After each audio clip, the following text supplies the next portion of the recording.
J'ai eu à cœur dans les années passées de développer un réseau d'artisans d'art faisant de manière récurrente des expositions et salons. Et aujourd'hui, je voudrais les faire venir à la boutique.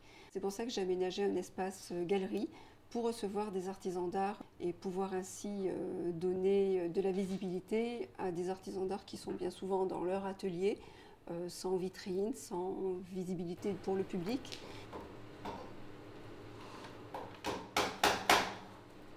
Donc, je m'appelle Marie Tessou, j'exerce l'activité de tapissier décorateur au sein de l'atelier de l'Olivier depuis 10 ans. Ce qui m'a attirée, c'était le goût des tissus, la transmission du mobilier.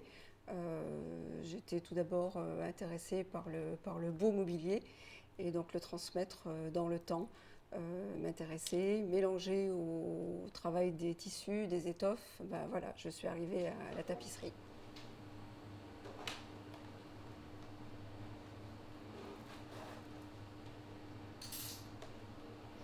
Alors le profil de mes clients est à 80% des particuliers.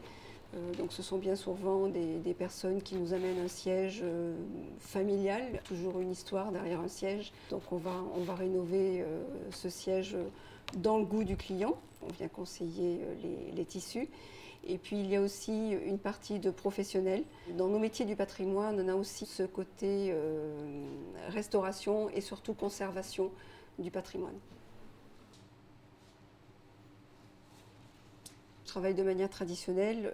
J'utilise de préférence des matières naturelles, donc la ficelle de lin ou de chanvre, les cordes également en chanvre ou bien en lin, et puis le crin est soit végétal, soit animal. On trouve parfois des tissus tissés en France comme le lin. Le lin, on a une filière lin assez développée en France. Mais après, les tissus, on peut avoir des tissus modernes en tréviran, en polyester, etc. Alors pour exercer ce métier, il faut être avant tout rigoureux, être patient, puisqu'on acquiert la technique au départ.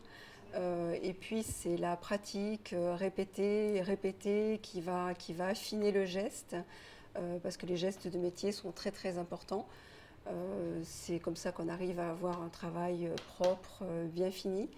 Donc les qualités sont de la rigueur, de la patience, et puis ne pas hésiter à refaire son travail si c'est nécessaire pour arriver au meilleur résultat possible.